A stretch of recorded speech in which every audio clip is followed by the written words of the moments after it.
Ryan Reynolds here from Mint Mobile. With the price of just about everything going up during inflation, we thought we'd bring our prices down.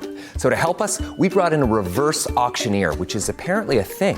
Mint Mobile Unlimited Premium Wireless. How to get 30, 30, bit to get 30, bit to get 20, 20, 20, bit to get 20, 20, bit to get 15, 15, 15, 15, just $15 a month? Sold! Give it a try at mintmobile.com/switch. $45 upfront payment equivalent to $15 per month. New customers on first 3-month plan only. Taxes and fees extra. Speed slower above 40 gigabytes. See detail. With Uber Reserve, you can book your Uber ride in advance, 90 days in advance. Perfect for all you forward thinkers and planning gurus. Reserve your Uber ride up to 90 days in advance. Uber Reserve. See Uber app for details. Prep for Thanksgiving at Whole Foods Market. Save now on no antibiotics ever frozen whole turkey. Just $1.49 a pound with Prime. Sales on brie and select seafood appetizers help get things started. For sides, go with wallet-happy favorites from 365 by Whole Foods Market. And finish with decadent desserts from the bakery. Or get your whole spread catered. Just order early. Get Thanksgiving ready at Whole Foods Market. Terms apply. Welcome to U.S. Rugby Happy Hour Live. Interviews with the biggest names in American rugby. The New England Free Jacks, Major League Rugby champions. One-on-one to score. Here are your hosts, Bill Baker and that other guy. Hello, everybody. Welcome to U.S. Rugby Happy Hour Live. I am pumped. You know why? It's just because we're talking rugby tonight. I love talking rugby tonight. I thought you had big news or something, Bill. I do. I am going to be on the next edition of Bachelor. As oh, that's a turn for ABC there. Coordinating producer. Fitzy, how are you? Good to see you. Good to see you too, Bill. I'm doing swell. Good to hear. It's a tough time for different people in this country right now, so I think it's great to talk about something we all enjoy and can agree on. Well, mostly agree on. We'll find out tonight, but my fantasy football team's doing great. I don't know what you're talking about. No. Exactly. That's why I don't want to talk about it. Listeners, for our American listeners, whether you are red or blue, this show is for you. I just wrote that. I'm going to be writing Hallmark cards. Before you know it, I'm off the show. I'm writing Hallmark cards. I'm done. I think Brian left the green room. He's like, what am I doing here? Speaking of, later in the show, America's Rugby News, Bryan Ray joins us. We're going to talk MLR moves in the offseason. Little USA Rugby with him and some Canadian rugby with him as well, which we don't really talk enough about. When I say enough, I mean we don't talk about. But we will tonight. Yeah, tonight. We should. Yeah. Right. We should. Tonight. North America in general needs to improve. So, yeah. I'm with you that. Okay. Hey, you know what? My brother from another, as you used to say, Perry Baker. I'm hearing happy rumors. hour a little early tonight, Bill. No, what are you talking about? I've been hearing. I'm looking at him. Some great articles about him coming out about Perry needs a job, but there are some rumors about him maybe coming MLR side. What are your thoughts on that? I raised that very, very anecdote, whatever. I raised that issue a few weeks ago on MLR Weekly, and Matt McCarthy basically dismissed it out of hand. I said, why not? Why not? So, again, it may not happen. It probably won't happen, but, if he's still got the wheels for it, and he's got the pace for it. I know he hasn't played 15s in quite some time, but hey, why not? He's a big name. Give it a shot. I mean, he's a big name as far as he'll sell tickets, I think, in certain locations. People a few here. Out to see, and look, if he can get out on the wing and stretch his legs a little bit, why not? I mean, how old is he now? Like, how old is he? 33? No, 39. 38, 39, yeah. Yeah. Yeah, why not? He's healthy. He looks healthy, looking for a new change. Someone else that could sell tickets, LNMR. Not in MLR, obviously, but those rumors came out this past week about Bachelorette. I couldn't find anything to back it up. I think she said if the offer was out there, she would go for it. But yeah, she answered the question. Yeah, why wouldn't she? Of course. Exactly. I mean, what rugby player in the United States, at least, is getting this kind of press, getting this kind of publicity, this kind of money? To tell you the truth, I'm sure she's getting some money for doing Dance with the Stars. She is. And Bachelorette, as much as I'm sorry, I can't stand that freaking show. or Bachelor. No, I love Bachelor. It's Bachelorette. As much as I can't stand those shows, I mean, I think it's, again, this is something that rugby players don't have access to, that kind of publicity, that kind of stuff available to them. So she should go after any off-the-field commercial opportunities she can get her hands on. 100%. And she'll know, the downside of that is if she wants to make the USA World Cup, that would be in the way. Mm-hmm. But, I mean, come on. I mean, again, who else has those options? So go for it, right? Totally go for it. She can cross that bridge when she gets to it. Exactly. Anyway, Fitzy, let's get going. We have a lot to talk about today. So very first thing is, listeners, please like, subscribe, and follow the show, whether you're watching live right now on YouTube or Facebook, or you listen to the podcast replay on your favorite podcast player.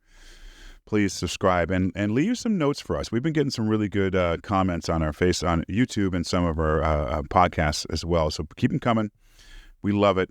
And with that said, Fitzy, let's go. Let's talk USA Rugby. We got to kick things off.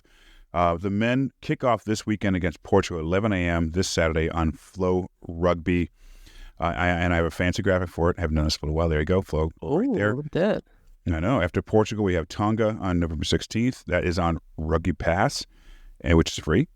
And Spain on the 23rd, back on Flow Rugby. So, I mean, I want to mostly talk about the squad. But Fitzy, what are your feelings on USA's chances overall in these matches? Are you asking me for a win-loss? No, I mean expectations. Well, no win-losses yet, just expectations. You know, I mean, looking to be a competitive win. Yeah, they should be competitive in every match. Yeah.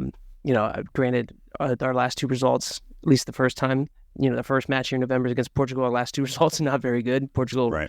They won 46-20. Of course, everyone remembers that 16-16 draw in the repechage. Still stings. Still stings, right? Repechage. I probably didn't pronounce that right, but my French I can't either. Yeah. But I mean, look, here's the deal. At some point, results are going to need to start mattering, and I know, qualification is still a year off. They're building, but I'm tired of the building and hoping and making progress. Let's start putting some W's in the win column. I mean, Greg Peterson himself said it when we spoke to him a couple of weeks ago, like, the dudes want to win. They're not going out there just to earn, participation trophies. So, there should be some expectations put on these three matches to go out and at least get one win. I mean, two, I would think, within reach. And if you can get all three, fantastic. Is that going to happen? I don't know. But, I mean, it should be competitive in any match. And let's start putting some expectations on these guys and the coaching staff, for that matter. Well, and Scott Lawrence on the show, he mentioned the same thing. He didn't say it the same way that Greg Peterson, but he's the same way. We need to start winning games. Yeah. It's not about bonus points. It's not about, we competed with somebody. No.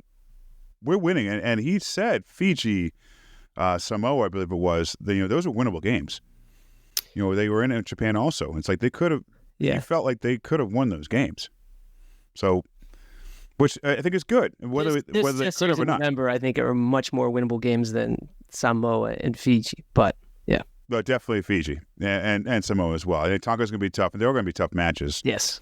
I mean, Spain, I definitely think we should win. We'll talk about more of this later, obviously, but Portugal going to be tough. USA wants to redeem themselves against, again, Portugal. All right. So instead of overall thoughts in these matches, let's talk about squads. Okay, let's talk about maybe the traveling squad who are available to play this weekend at least. And I want you to touch up on some of the MLR players that are in this squad, and let's talk about them and their impacts on the team and some players that stand out for you. Yeah, I mean, there's a few guys here who could potentially earn their first caps. One, so like Mark O'Keefe, right? Like everyone knows him from MLR, from the Chicago Hounds, newly eligible. Mm-hmm. Love the attack, the pace, the physicality that he brings to center position. So excited to see him out there. And how about his MLR teammate Noah Brown, right? Exciting, fast, young player, back and forth from 7s to 15s program. Love to see him out there at 15s. Because I think what we're getting at, and I think what we saw, in the Pacific Nations Cup was there seemed like there was just a inability to really have a game breaker out there, someone who can make something happen. And there were some players there, and they were missing a couple of pieces. But I think a guy like Noah Brown, I think Mark O'Keefe can add a little something else to it. The Chicago signed a couple other players, and the Australian U20 guy we'll probably see in a little bit. Oh, yeah. Ben Pollock would be interesting. But another guy, right? So like Eric Storty, right? We want to be able to promote and highlight our, number 1 overall pick in the 2024 MLR collegiate draft, right? So, guy out of St. Mary's. I'm looking forward to see him out there and playing some significant minutes. One guy that I do want to bring up here, an established men's Eagle. I'm hearing that he may not be playing in the November test because he may have suffered a hip injury in the Pacific Nations Cup and found on a Schultz. Now, I can't confirm that, but I'm hearing some things that he may not be available. Maybe Bryan Ray has heard some things and can shed some additional light on that. But, until that match day 23 comes out tomorrow or Friday, we won't. Big loss. Yeah. If he can't. Jama's a big loss. It'd be a big loss for his team. When he plays at 8, he ball in hand, he's rampaging through guys. I don't know why Old Glory doesn't put him at 8. They've been playing him at flanker. Yeah. I just don't get it. I got to talk to Simon Cross about that. Yeah, make some phone calls. Let's work this out. Let's make it happen. All right. So I want to talk about some overseas players, obviously, because that's that's what you do. That's what I do. I'm going to start off with one of my favorite players overseas who's finally getting some playing time with his premiership team. This is, Capelli Pifoletti. He just got his 50th cap with Saracens, only his second appearance this season, and also his second start. So he had to start with a Prem match and also a Cup match this past weekend. 44 minutes this past weekend, 49 minutes the prior weekend. He's been improving since the summer series in PNC. In the summer series, I felt like he was off. He looked tired. You and I were both at that match in Scotland, at least, or not in Scotland, against Scotland in DC.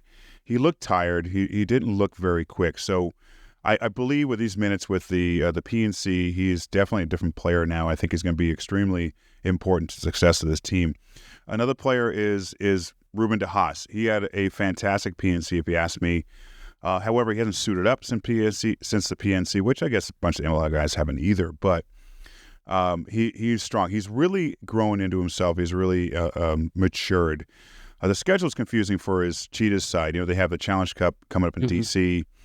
And there are rumors that he's going to be landing in MLR, right? Very strong rumors. So hopefully, maybe Bryan Ray has some insight. Well, Ruben's the elder statesman in that 9 jersey, right? You got him, Ethan McKinney, and Connor Buckley at reserve. Oscar Lennon, I think, was named to the reserve. So, Ruben is the most capped scrum half right now. Some quality minutes there in big matches. Yeah. So, that 9 jersey should be his to grab a hold of and hold on to for a while. Yeah. And another jersey who's basically, whenever I think of number 10 for USA, I think of AJ McGinty. McGinty is having a spectacular Prem season right now over in Europe. He didn't have the best summer series. He was rusty. He hadn't played for a bit. He didn't play PNC. He had a child, a family. Well, he didn't. Obviously, his wife did.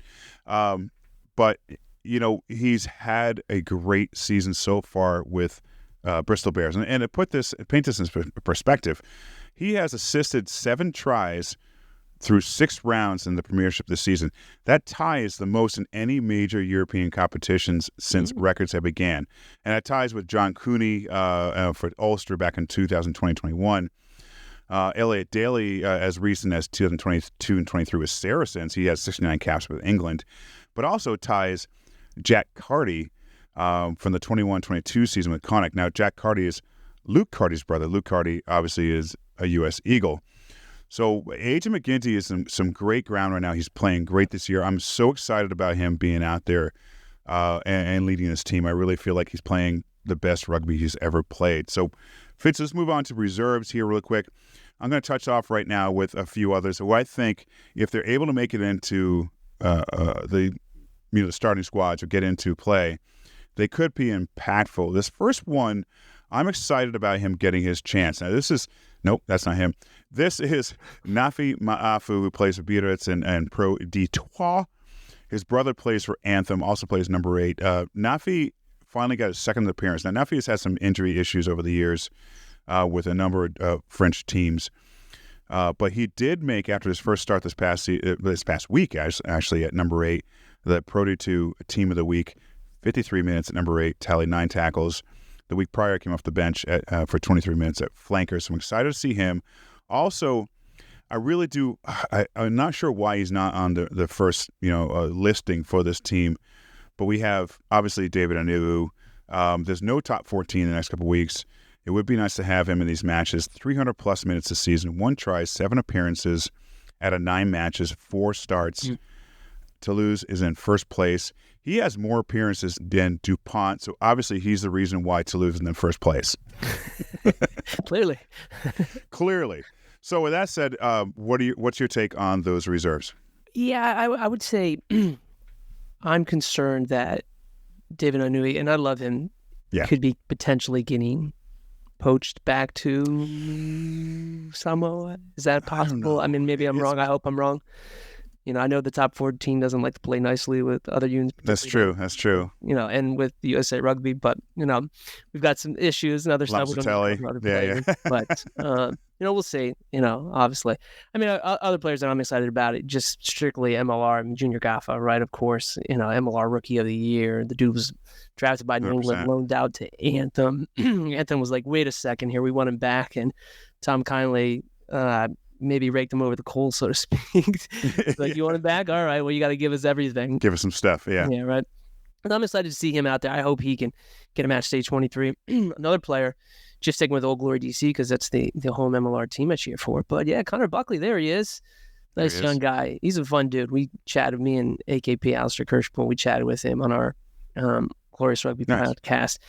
Hard worker. He's been grinding there for a bit, waiting for his opportunity. I hope he gets a chance here in these next couple of weeks to get a cap. It'd be cool for him. And how about our boy Ricky Rose? I want to say Rose. It's just because it's Rose. But we gotta highlight and celebrate these guys that were drafted, high up. I think number one overall in 2023. So re-signed by Miami. But let's see if that young fella gets a chance to get a couple of minutes here in the next couple of weeks. I love it, man. I'm excited about these matches. So let's get back to predictions. I mean, we kicked this thing off with USA Rugby about some kind of predictions. So 3 matches coming up. Fitzy, how many games did the Eagles win? A minimum of 1, expectation 2. I mean, let's shoot for it. Let's just go, all 3. You just maybe 1, maybe 2, maybe... Let me have a couple of beers and ask me at the end of the episode. My answer might be different. Well, I'm with you. I'm going 2 or 3. I really do feel good about this. I'm not sure why. I think it's AJ being there. I think it's these guys playing well. KP actually has his legs going to be under him. I feel good about this. I'm going to go. Let's predict this weekend's match before we move on to Major League Rugby stuff. Yeah. My pick this weekend is they do beat Portugal 23-17. What do you think? I think this one. It's tough. This is probably the toughest one. Yeah. Is it in Portugal? Yeah. I mean, I'm leaning Portugal winning, but that would be so un-American of me that I've got to go. I got to be a homer here and say Eagles game-winning try in the final, and in final minutes they close it out at defensive stand. I'm gonna go 28-24 USA Men's Eagles. So we're scoring tries. Okay, you know what? Put some points on the board. I'm good with that. On the board. Put some points on the board. Yeah, points on the board. I like it. And how do we score that last try? No, never mind. We score that last try because Noah Brown, a worldie of a 70-meter try, and just burns everyone to the outside. How about that? Yeah, and an intercept, right? Intercept. He one arms a guy. He passes out to Nguyen. I'm sorry, that goes back too far. And a different team. All right, moving on. Enough with USA Rugby. Please, if you get a chance, watch. It's 11 a.m. this Saturday, and it is on Flow Rugby, which is a subscription service. But do it. Tune in. Don't go anywhere. We'll be right back. Now back to the show. Okay, Fitz, let's move on to Major League Rugby stuff. There's lots to talk about MLR and lots of off-season trades, signings, and more. I feel like this off-season has been more active than ever, and that's just maybe me, but that's why we have our guest coming on now, because he knows more than we, at least, and maybe not as much as you, because, you're the dude. I know. He's forgotten more than I know about that. All right, let's bring on our north of the border MLR guru, Bryan Ray. Hey, Bryan. What's happening, gentlemen? Not much, man. You put me on a spot when I reached out to you yesterday about getting an image, and you said, "Don't you have AI?" and oh my gosh, I can't. I didn't. Did I load it up? I have the AI image for you. I can't find it. Oh, come on, man. I got to get it because this will win us a Tony. The AI doesn't have him wear the New England Free Jacks hat, then it's fake news. Oh, we're in trouble. Yeah, if that's the case. Yeah, I'll get it. Wait for it. And no, is that? Oh, action. Here it is. All right. Perfect. There you go. Yeah. Jack, I said, you had the free Jack's hat. yes, you got the nice long yellow tie. You're in front of a floating desk with a laptop. You're clearly researching notes for tonight's show. Yeah. All right. Good night, everybody. That's better than the Jake That's better than the Jake Turnbull one you had. Oh my goodness. Yeah, we put Jake in a cape, and it's just anyway. All right, Bryan, man, thank you so much for coming on. We really do appreciate this. You've been really busy this summer. It's been a lot. Is it it's just me, or has there been a lot of moves this year compared to last off seasons? I mean, there's been a lot. I don't know if there's been, necessarily more. I think maybe just in the last few weeks has been kind of everything kind of blasting out at the same time. So maybe that's why, especially, I mean, in the last few days, San Diego is just going like by the minute, they're publishing another player in their roster kind of thing. So, and I think the Utah, doing that whole release kind of business all at once, and then a bunch of signings all at once. So it kind of catches you like, wow, there's a lot to catch up on. Yeah. So I don't know. I just think that kind of the spacing of it, the timing of how those releases maybe feels like it's more, but I mean, we've seen some pretty busy off seasons. I mean, don't forget, we've had teams folded entire That's true. drafts and all that kind of stuff happen before. So I don't know, but there has been a lot of moves. There has been, certainly. Well, you brought it up. Teams folding. Let's talk about that really quick. Dallas is out. What's your take on this? How does it affect the league, and were you surprised? Not really surprised. I mean, kind of rumors had been creeping through. I mean, really early in the season, we knew that financially they were in trouble. So that certainly did not come as I was hoping. I was really hoping that they would find, some buyer to kind of fill that gap. Didn't end up happening. So, it's unfortunate anytime you're dropping a team, and especially, you kind of contracting, it's disappointing. But I think I pointed this out on another show where it's, Super Rugby's got 11 teams. It's not like it's the end of the world or anything. And I think maybe if you're going to look for the kind of the bright spot of this is we're going to see that the level across the board. I mean, that's one team less, so that's more domestic talent, better domestic talent on the other team. So I think the standard of rugby we're going to see this year is going to step up again. So not all doom and gloom. It's unfortunate, especially after the year they had. Man, they were like the most exciting team in this past season. So that was disappointing, but no, not entirely unexpected. So, Bryan, you mentioned 11 teams. I mean, what are you hearing in terms of just like the structure going into 2025? Is it going to be one conference? Is it going to be two or talent conferences? I mean, last year we had it, one thing was nailed down, and all of a sudden it was completely different. So I don't know. I mean, if you look at the playoff thing, are you going to have 8 teams out of 11 making the playoffs again? I think there's some people wouldn't be too enthused by that. But on the other hand, maybe you look at it and say, well, we like the structure. And, once we do end up expanding again, then we can just keep it. We don't have to muddle with it too much. So maybe it's best to just leave it. So I think there's an argument both ways. I don't know what's going to happen. I'm expecting just East-West with a slight imbalance. We've had that before when we had the 13 teams. So I don't think that's a massive issue, to be honest. Will it be similar in terms of, 16 regular season games like last year? Yeah, I would expect identical 16. I don't see any reason to change that. I think that's a really good number for the league, 16 and then 3 rounds of playoffs. I think this year though we won't have that gap, which is nice. Which I certainly did not. Some people liked it. I don't know. Not for me though. So MLR essentially would be starting 2 weeks earlier. I think they started kind of like maybe it was the beginning of March this past year. This time it'll be moved up into February. Some cold issue play there, but the thought behind that is that, to your point, you won't have that odd gap with the international window starting in July and that 2-week break and the playoffs, and it just seemed a little wacky.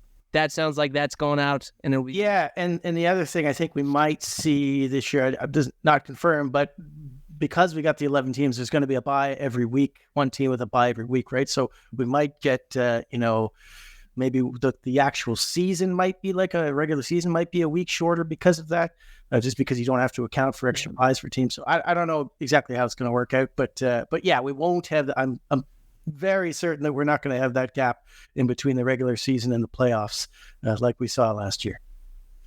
Good, and I think one of the biggest things I've heard or seen this offseason, Houston SaberCats rebranding. Amazing. Possibly a little more R in the RGB, I think is what they did. I think yeah, I think, doesn't NOLA have a patent on that color though? I think so, the gold. And you know what? Good for them. It felt like the way they unveiled the whole thing. I was like, is there a new mascot? They haven't shown us the actual logo yet. It's just the text that we've seen as far as... Well, in a different shade of coloring, yeah. It looks cool, whatever, but like, I don't know. I mean, all right. Props to the Chicago Hounds and Nola Gold for taking a Phil Harris school of trolling and coming after him a little bit. In good nature of ribbing, I didn't think it was all that bad. I thought it was pretty funny what Chicago and Nola did on social, poking fun at the rebrand. For what you need to, yeah, you need to. It's a business, but come on, be able to laugh at yourselves. All right, Brian, let's get into it. We want to talk about player moves this offseason. We kind of teased it earlier. I feel like it's been a lot, but you mentioned it's been a lot recently, at least. Let's start with the two teams from the final last year. Now I want to go from conference to conference. So let's start with Seattle and New England, but let's start with Seattle. Their latest signing, obviously, is this I'm going to get the name wrong. Malembe Mabufu, lock at thank you.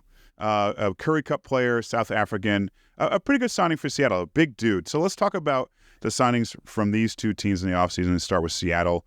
Have they improved themselves really since last year? And maybe talk about a couple of the players. I think there's a debate to be had. I mean, we just saw, today Big Joe signing for Nola Gold, and replacement is coming in effectively.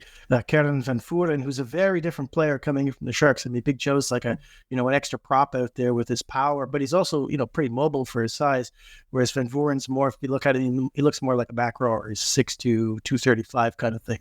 Paddy Ryan basically playing hooker. So Paddy Ryan flanker version, not to be confusing. Yeah. The other props. So I think that's a change. Devalt Kotza is also going there, the Canadian, and Jesse McHale, who's also now an adopted Canadian as well. So a couple of internationals, love to see that.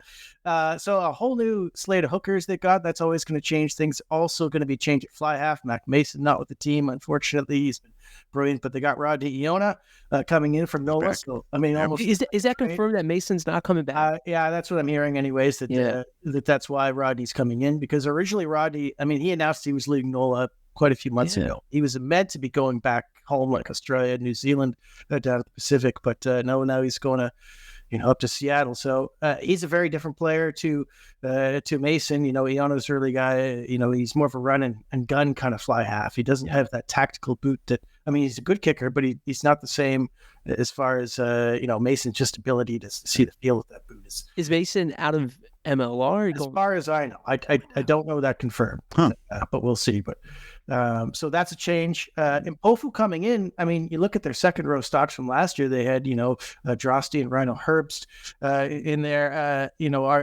Is Drosty going to leave? They had Hugh Taylor. He was playing flank for them. And they also got CeCe Mahoney coming in now. He's a massive figure. He's huge. So, that's nice. He's had some injury problems. You look at the back line now. I don't know. I want to tease stuff here, but there's going to be some changes in the back line coming in this year. That's interesting. They haven't revealed all of them yet, but Cruze coming in, certainly interesting. I think he'll be playing center there. Malachi Esdale.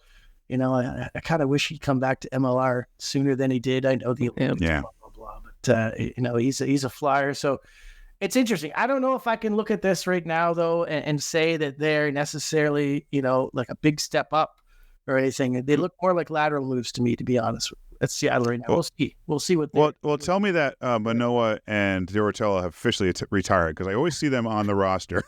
Oh yeah, Manoa didn't play this year, but I can't imagine. I know, but Dorotella was going to play again. That was crazy that he was back this year.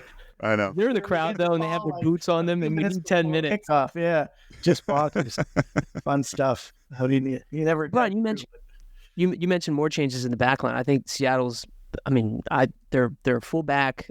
He plays center a little bit too. I would expect he'll play fullback. Pretty much. Okay, and he confirmed he's coming back. Yeah. Or is it? Yeah. Okay. Yeah. So they haven't announced it, but he's coming. Yeah. Yeah. I thought he was one of the best signings of the last offseason. Brilliant player. Yeah. Who suits their style really well. I mean, that's why Clark, he got him. He's got that siege gun left boot on him. He's just has great vision. Big fan of him. Alan Clark right now over in the UK with the USA Military Rugby Tour. Yeah, that's London is MLR guys on that roster. Yeah. All right, Brian. Nelligan. Sorry, go ahead, Bill. No, good. That's all right. Let's jump to the champs from last year, back-to-back champs, Free Jacks. In my mind, and maybe because I'm paying more attention, I feel like they've made the biggest splash this offseason without really losing a lot of players as well. Re-signing Patros, Poland, and a bunch of others, but then bringing in some heavy lifters, especially in that pack, which is somebody, especially loose forwards, I didn't think they needed. So let's talk about some of the signs they brought on this season, and will it make them contenders again? I have them right now as number one. I think they're going to three-peat. This, like you just said, they kept the bulk of their team. So, they've already got an outstanding team. And then, Tom Kiley's just kind of looking, okay, here are the spots where we're a little weak. So let's just add a little bit more depth in there. They're bringing in Kore Duedua, the Fijian prop, can play both sides. I expect we'll see him at tight head because I think Jared Hankinson is retiring. Sam Caird coming in at lock, a big set. It's not like their second row was bad, but, Caird comes in and adds a new dimension. He's 6'7.5", and he kind of looks like, reminds me of Will Tucker. He used to play for New York and then went back to Super Rugby. Long, rangy, striding guy who loves to tackle. So I think that's a nice pickup. Gerald Gomez-Vara, one of my favorite players in MLR. Obviously, he's sensational. So, you're losing Mitch Jacobson and you get the best forward from the season. You're doing all right. And I love the two Canadians, Josiah Moore and Brock Webster, coming in out wide. I think maybe if players or if fans haven't done their homework on these two, I think they're both sensational. So I love everything that they've done so far. So I know obviously I'm biased, a big Free Jacks fan because they're Canadianism, but no, I think they've had an excellent recruiting season. I think they still got one or two players to come in. They got depth across the board. I think the one position I think we're maybe a little worried about, and we were last year or this past season as well, is fly half, who's behind Patros, right? We've got Reese McDonald can slot in there, but is he coming? Is he coming back? Yeah, he's coming back. He's so sensational at 15. Yeah. You don't even want to move him there. They had Danyan Morgan Puttarangi, but he's ended up playing more wing fullback, and that's kind of more of his thing, I think. So, what do we know about Reese's surgery? As far as I know, he's all good to go. His arm, he's okay. Time to recover. Yeah. Any potential of our, he hasn't been in MLR in a couple of years, but Bodine Waka making a return to they all love to come back to the Phil Harris has been kind of floating that one around. Maybe he's putting the earbug in Mr. Kiley. I don't know. He's got some stuff there. That'd be awesome. But who do you start? Patros or why? Yeah. I don't think you can drop Patros now. He's been brilliant. Well, go ahead.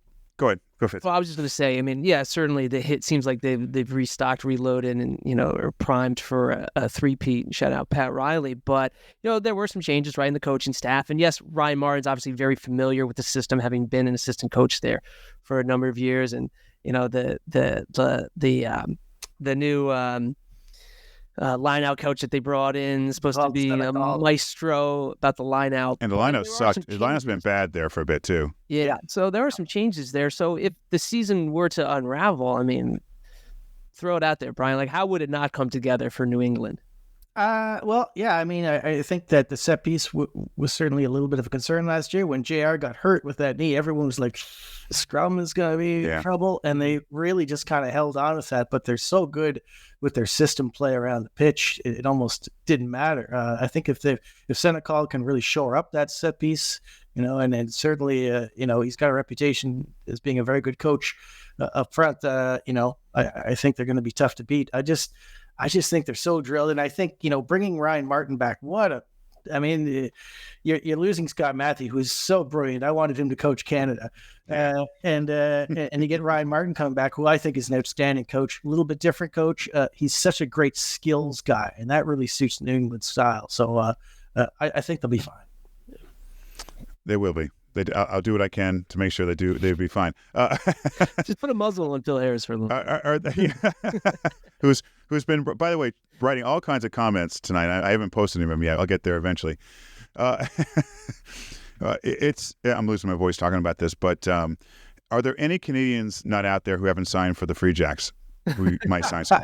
There's some out there. There's a couple I know that are signing for other teams, thankfully, that are pretty good. So, who is it? Somebody was commenting on Twitter that maybe I should, switch allegiances to Chicago now that they've got an entire Canadian back row, right? So, but no, I think the Free Jacks still have a big lead in number of Canucks in their roster. All right, let's stay Eastern Conference. Generally speaking, let's talk about some of the bigger signings outside of New England this past offseason.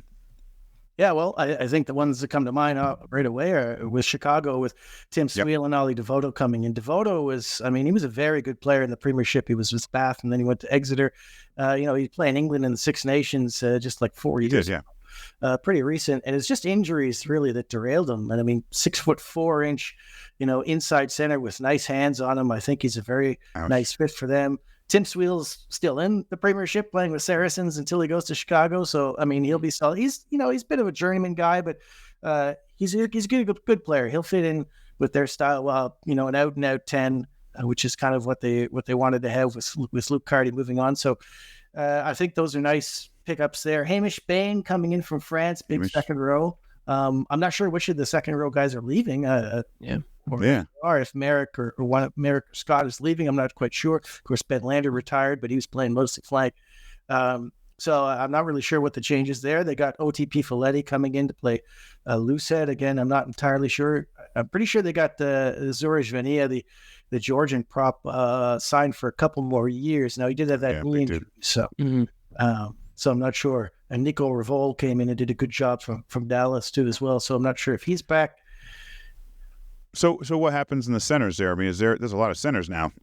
Well, yeah. So they got Devoto. They'll have Mark O'Keefe back. They got Bryce Campbell re-signed. Obviously, the question, Billy Meeks. I'm fairly certain he's gone. And if you had to guess, obviously everyone's thinking L.A. because he lives in L.A. Right? I thought he was going to be there last year, but with Hoyles back in L.A., it seems like the pieces are all aligning for Billy to go there. So I'd be surprised if he ended up with any other team than LA. But that's a change for Chicago. But it's quality for quality, right? So and I think O'Keefe had some injury issues this past year. So I think a fit O'Keefe at 13 with Bryce to kind of rotate in at either 12 or 13 is pretty handy. And don't forget they got Peyton Wall, who's a pretty highly rated youngster coming up. They just picked up in the draft as well. So I think Chicago looks pretty solid. And you got to find minutes for Noah Brown too, right? He's a winger for me. Yeah. He's as soon as I saw him play, I said, this guy's going to be with the Eagles. He's just an electric athlete, right? And those are the kind of guys you want in there. Brian, Chicago announced that they signed U.S. qualified Australian 20 guy. Mm-hmm. Yeah, they mentioned him as a, I don't know what the phrase they used, versatile back or something like that. But he'll be fullback. Fullback? Yeah. Yeah, that's where he played mostly. He kind of played across the back three with Gordon down in the shoot shield. He's been starting for them 3-4 years since he was like 19. And he's only 20, 22, 23 now.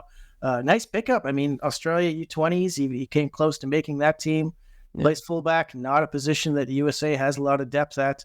They certainly want more competition, though. So I think he looks a handy footballer. He's got nice little kicks he can stab through. Good hands. Looks like he can pass. Played a little bit of fly half, too, as well. So he's an interesting prospect. Chicago wasn't that. They had a great year last year. They weren't that far off. What you mentioned, Luke Carty unattached. I'm hearing Nola Gold is the potential landing spot. It's not going to be Anthem, from what I'm hearing. Yeah, those are the two teams that were in the race, and also the two teams in the race for another Eagles player who might have been mentioned on the show. You mentioned him earlier. Yeah, scrum half. There were a few teams, as I understood, also, but I guess I'm surprised it hasn't been announced yet, but we can talk about it. Agreed. Ruben DeHaas is going to land somewhere in MLR. Who knows where exactly, but the teams are fighting over him, and if he gets what he can get and in the right location, then good for Ruben. I'd love to see him play here during the SA Cup. He's not going to play for Cheetahs during that match, so why not play in MLR? And he has permission to do so, so go for it. Let's go NOLA. They've been making some trades or some moves. Signed Joe Fitzy mentioned earlier. Yeah. Big Paul Mullins there. So, 2 capped U.S. Eagles in the front row. Let's talk about their signings. Yeah, NOLA for once had a bit of money to splash around, and they're certainly showing it. That front row looks a lot bigger and stronger now. I mean, they still got guys coming back. I think Isaac Salmon's coming back, the Kiwi ex-Arrows tight head. I'm pretty sure Paranihi's gone, but I think Isaac Salmon's got Matt Harmon. I mean, what a great guy to have, even if he's not starting. I think he was actually in. Yeah. I personally thought he was in better form than some of the guys in the Eagles squad this past year. But Caden Duguid, big Canadian lock. His brother Tyler plays for Montpellier. Caden was in France this past year, and I think where NOLA has been weak. They were missing a bit of, as you would say, mongrel from the second row, a bit of bulk, a bit of just big classic, piano moving lock, and that is Caden Duguid. He's 6'8", big meaty guy. So I think that's a handy pickup. Tapu Lafungia coming over. Danny Lee obviously bringing him over from San Diego, dynamic back rower. But then Kellyan Galatier coming in direct from the top 14. He's going to be, an excellent addition. Jonah Ma'u in the back row. I mean, it's going to be a solid team, and there's still a couple more of these signings that are going to come. So Gold fans, I would be pretty excited about this coming season. Don't go anywhere. We'll be right back. And back to the show.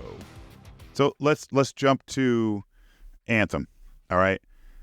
Gonna win some matches this year. There's no other way. They got Sam Gola, Connor Mooneyham, Mitch Wilson, Junior Gaffa, who had a great year last year, amongst others.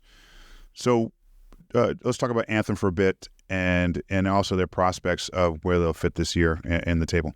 Well, first of all, they'll be a completely different team this year. I mean, last year was just kind of, let's get as many young guys in here as we can and get them some game time. But this year it almost looks like, Scott Lawrence is, obviously he's not, running the team, but he has significant influence there. And Brandon Sparks doing the GM kind of role for them.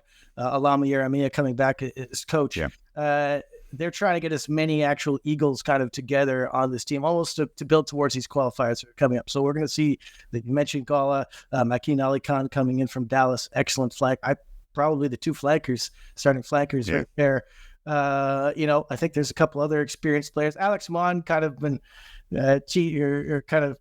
leaked, I guess, in one of those squad releases. He's moving over. Mitch Wilson was. I know Mitch was too, I think we knew about Mitch Wilson earlier than that. But, definitely he's going there. They got Mooneyham out on the wing now.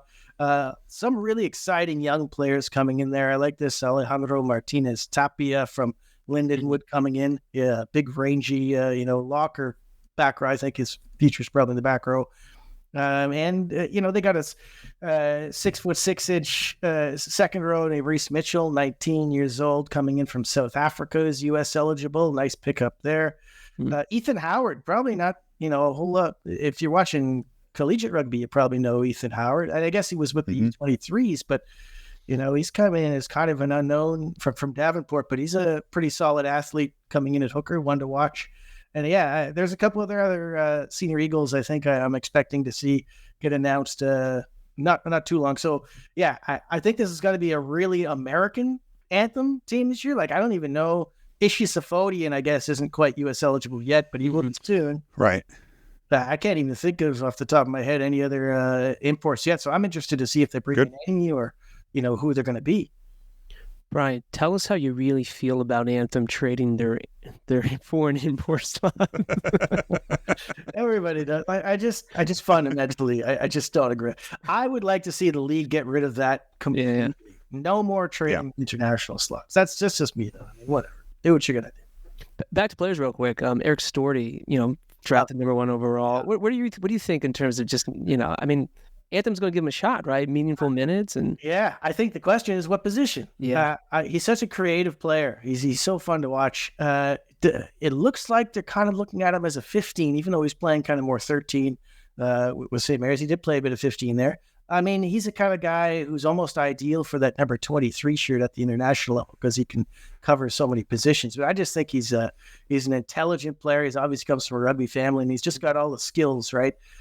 Maybe doesn't have, Michael Manson speed, but he's not slow. He's pretty quick, and he sees the gaps well. So I'm excited to see what he can do at MLR level. I don't really care, what position. I mean, he could also be like a winger that just roams. You give him license to roam and see what, like an Austin Healy style winger. So I'm interested to see what they do. I mean, you've already mentioned Junior, probably your starting 12 there for sure. And I mean, they got EJ Freeman, who I'm pretty high on coming in. And it looks like Watson Feliki-Tonga is coming over from the American Raptors as well. He's a big, powerful midfielder. So they're going to have some really fun options in the midfield, I think.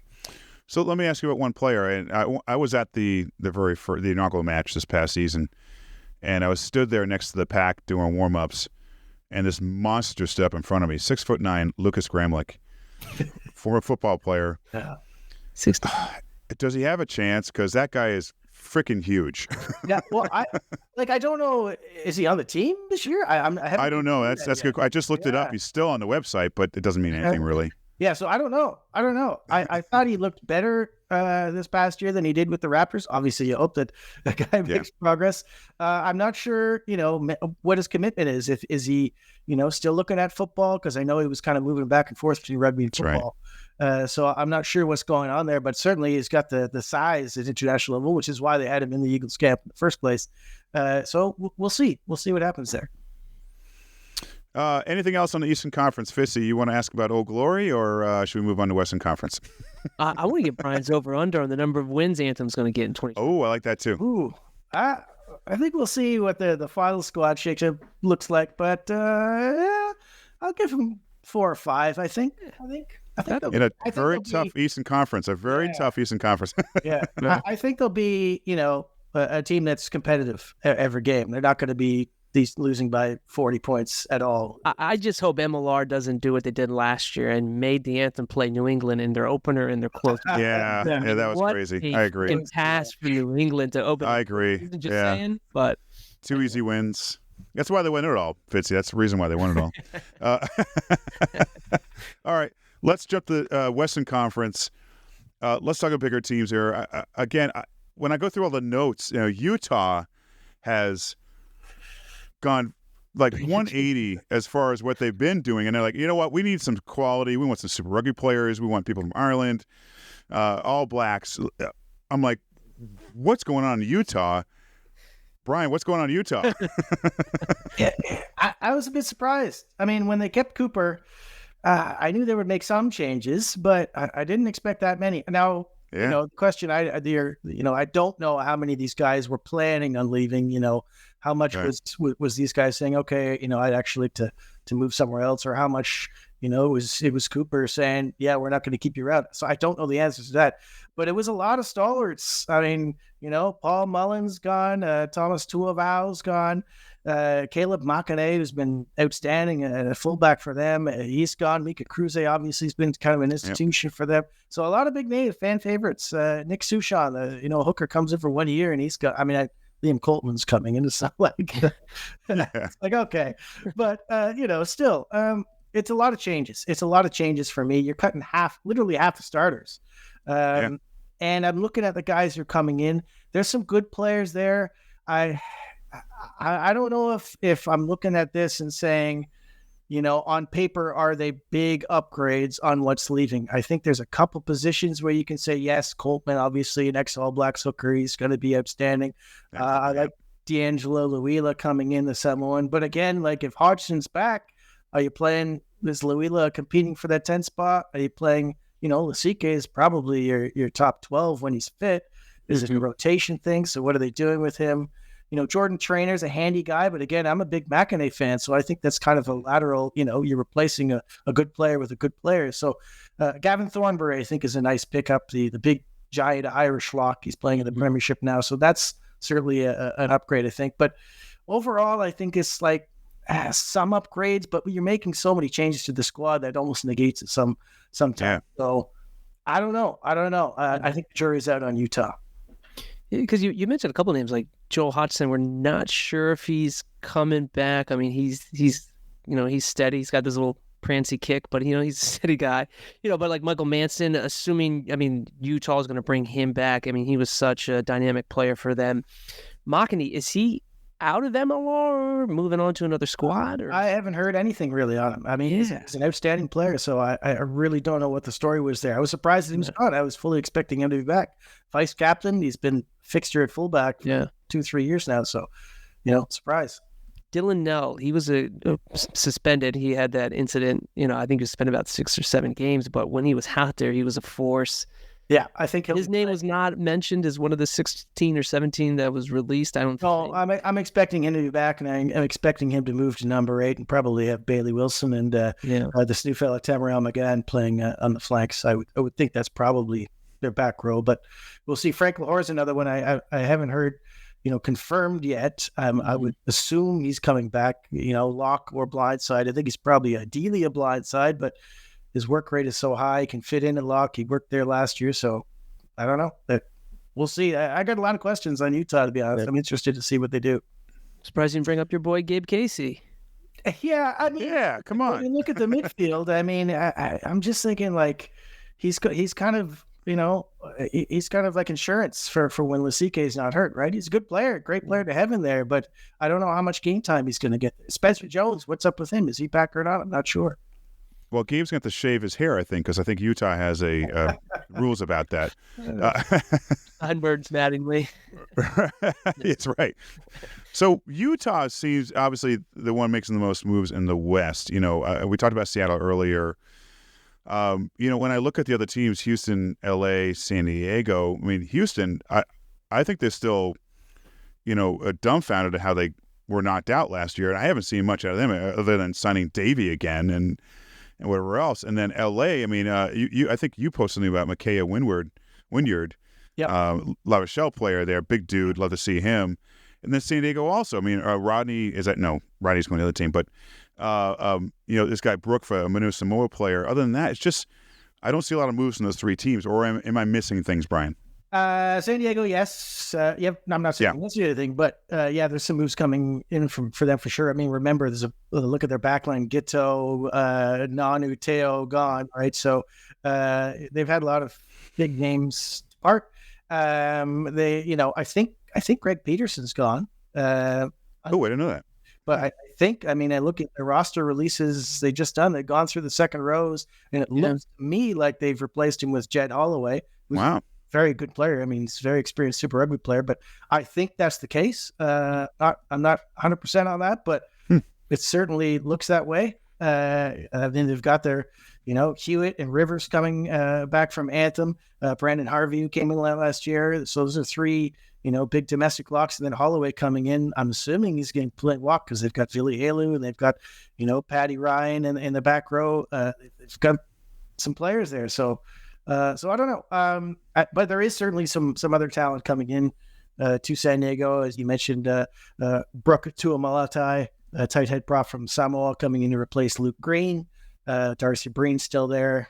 They got a lot of good front rowers, so that's not going to be an issue. Yeah. I think the backline is going to be very different, though. I'm interested to see. I think I'm assuming Lincoln McClutchy is going to be their starting 10. With no Gito this year, that's it's a different look for them. It took McClutchy a while, I think, to really adjust to what Danny Lee wanted from him. And they've got another coach, right, John Manenti, coming in, so that's going to complicate things as well. So I think it's going to be kind of a transitional year for San Diego, but they'll still be very good. They'll still be top 3. Western Conference for sure. Are they going to be number 1 or not? I guess we'll see. Marcel back? I don't know. I could see him kind of moving to a coaching role, maybe as a player coach and playing less, kind of transitioning that way. But I don't know the answer to that. I want to talk RFCLA real quick. Steve Hoyle's director of rugby, Dave Dennis now. Who else is there? You've got Sam Harris. Who's the head coach?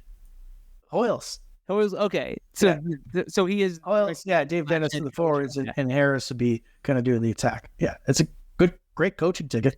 Yeah, no kidding. Kunatani, is he coming back? Do we have any idea? I think so.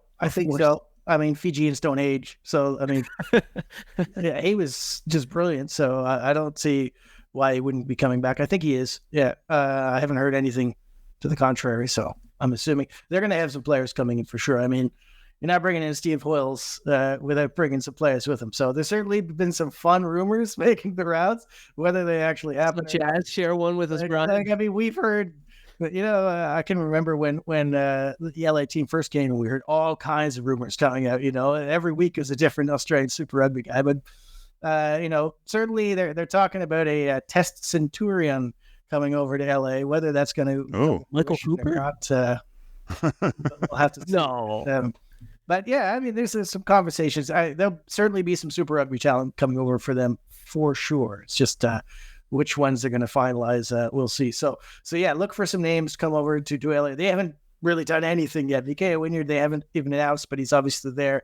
Christian Dyer is coming over from Houston to play. That's play center wing. Vogan Isaacs, I think, is coming over from Dallas. He's got that Tel Aviv link, even though Tel Aviv doesn't really have a team. But yeah, they'll be improved. I just wonder what they're going to do about that name. Are they going to stick with Rugby FC or whatever the hell it is? Like, which I'm not sold on it. Anything? I don't know. LA Oaks, I have no idea. But I still insist to this day that the logo of the acorn looks like the outline of Matt McCarthy's head. With more hair. Oh, jeez. All right, Brian.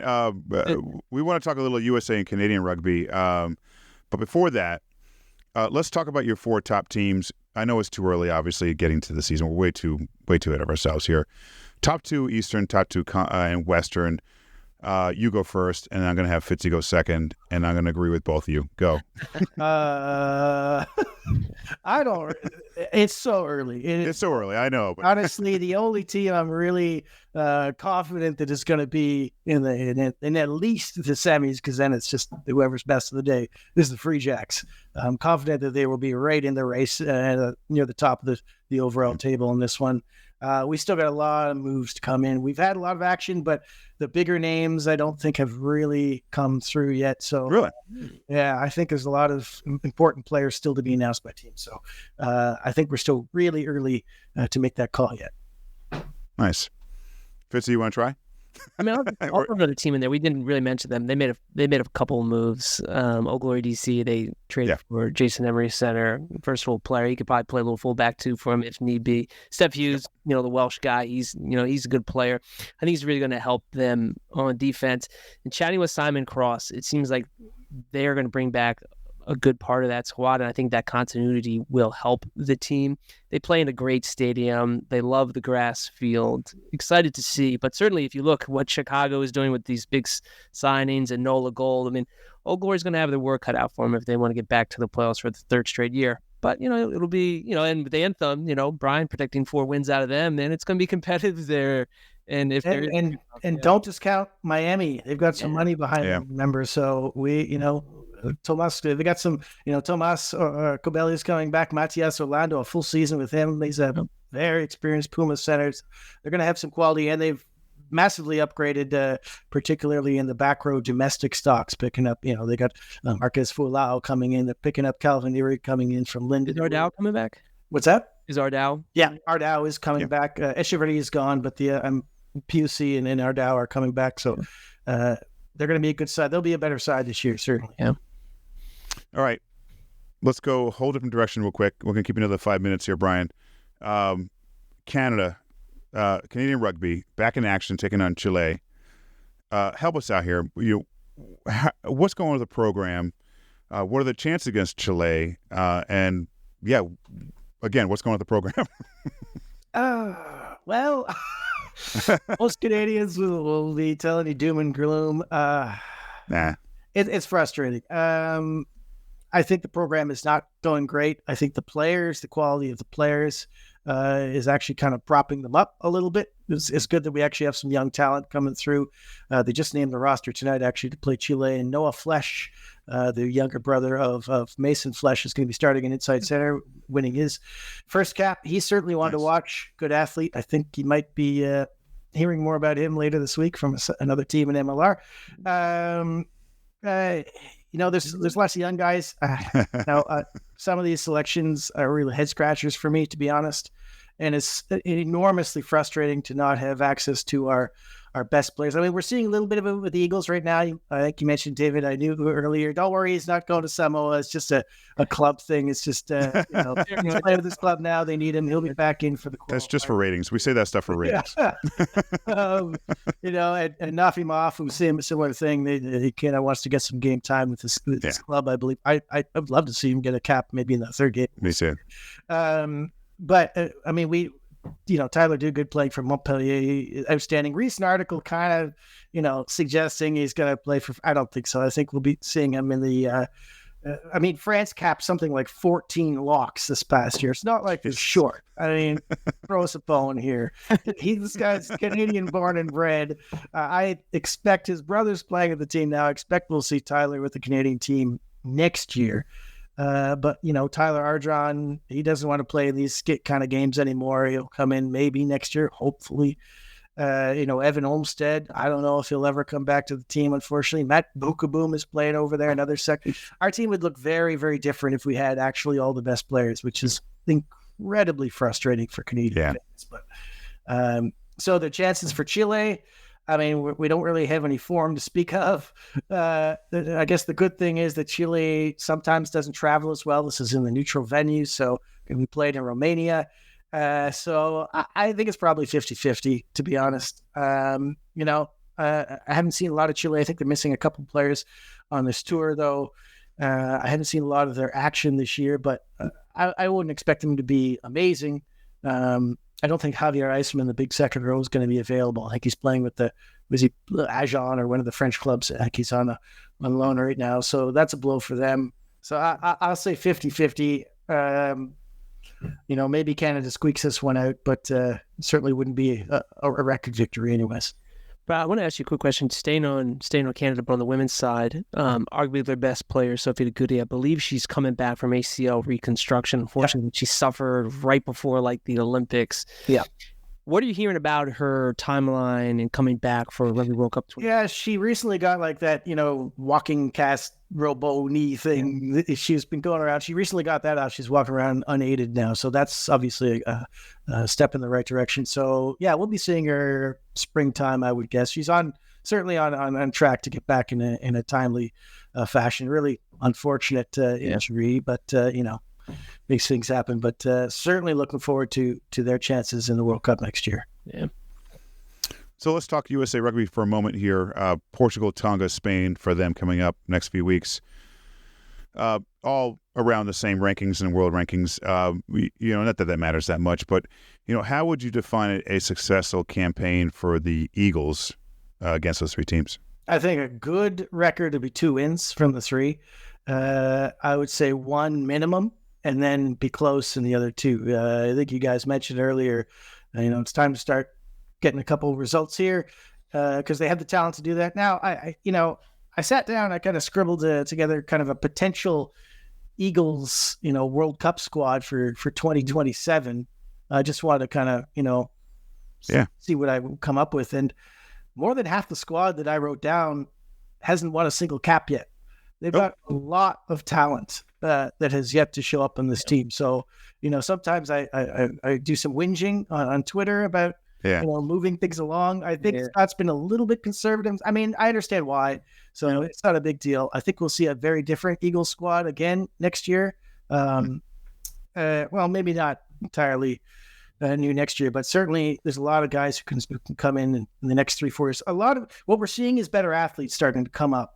Where we have, some of these kind of more experienced guys in MLR, but maybe not peak athletes. We're going to see some better athletes coming through that just need to work on their rugby knowledge a little bit. So I'm excited to see some of them starting to come through. I hope, I did hear, by the way, that Jama does have a hip injury. I think he is out of this tour. I think there's a couple other guys also. So I'm interested to see what the final squad is. I would love to see Junior finally get in there. I've been screaming to see him. I want to see him at test level. I just think you got to get Noah Brown. I would love to see what's his name, Keelan Farrell, this young kid, U20s. I would love Keelan, to as well. Just get some of these young guys. Get Storty out there. Get Rand Santos. I like him at 15.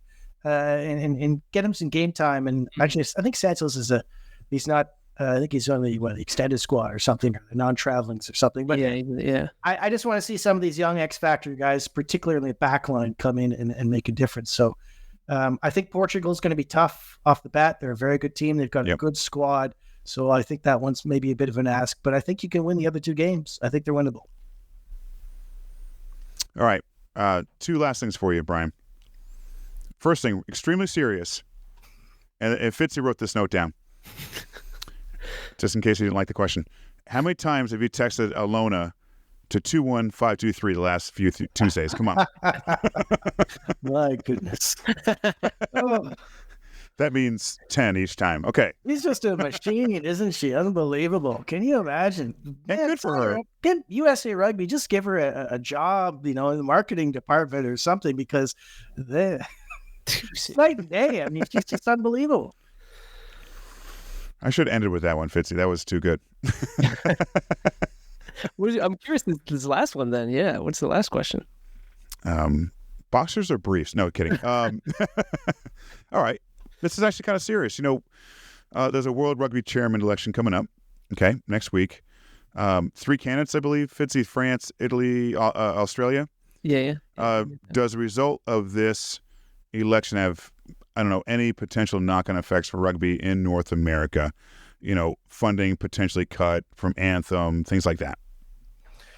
That's the tougher one. I think that would be more kind of a Gilpin kind of a decision. I don't know how much the chairman would necessarily say. I think everyone's pretty, they want to see the Americans do well. The World Cup's coming. The United States, you can't have a lousy team. So it's in their best interest to have a good team. So I don't think there's going to be a big impact there. But I do think that, the World Rugby, the vote on the executive, the way the council that's spread around, I think has been pointed out a fair bit on Twitter, I think is ridiculously imbalanced. I think Tier 2 needs to kind of get their act together and get behind Banazi. None of these candidates, I'm looking at their, manifestos and thinking, yes, they've hit it out of the park. None of them, not one of them. But that's a big issue. That's a big issue that the Tier 2 teams, the second tier, it's crazy that we're even calling them Tier 2 still, but, they need a seat at the table. They're not getting a fair shake right now. So I hope that the Americas can kind of get their act together and get some power back and back Banazi in this election, because I just think the Australian guy is just going to do the same old crap, and it's going to benefit the same old teams. And it's a little bit tiring. And I mean, Banazi is in France. It's not like he's some minnow thing, but he's from Morocco. Also one of my favorite French players, by the way, from Morocco. So he at least appreciates, where he played for Morocco before he played for France. So he at least appreciates, where they're coming from these smaller nations. So, and I think he said out loud that, he wants to change that voting structure. I think that's very important. So I think if we can get that out of this election, then that's a positive step for all of Tier 2 rugby, and that includes the Americas. Fitzy, any parting words for Bryan Ray? Yeah, Brian, is Perry Baker going to play in MLR in 2025? I don't know.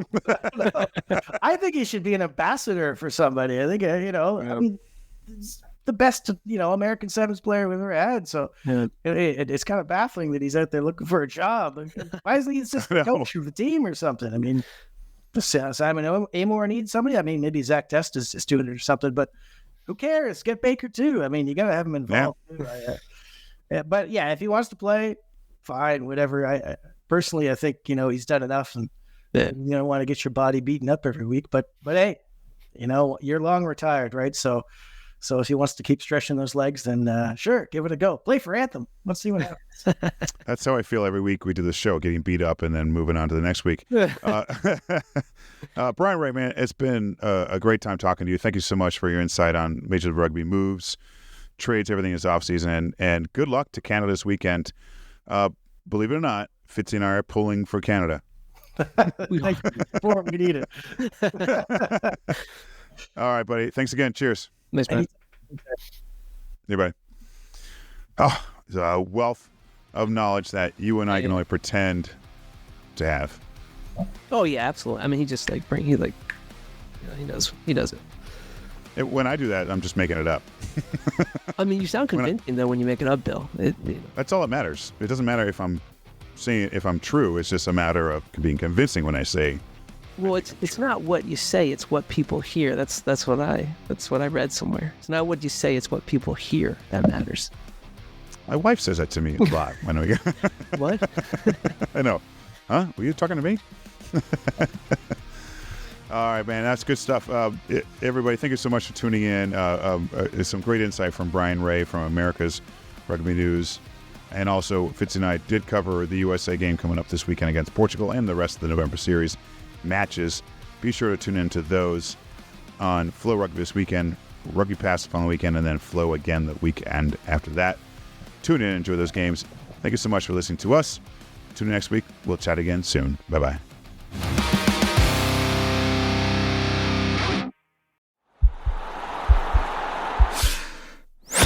This podcast is part of the Sports Social Podcast Network.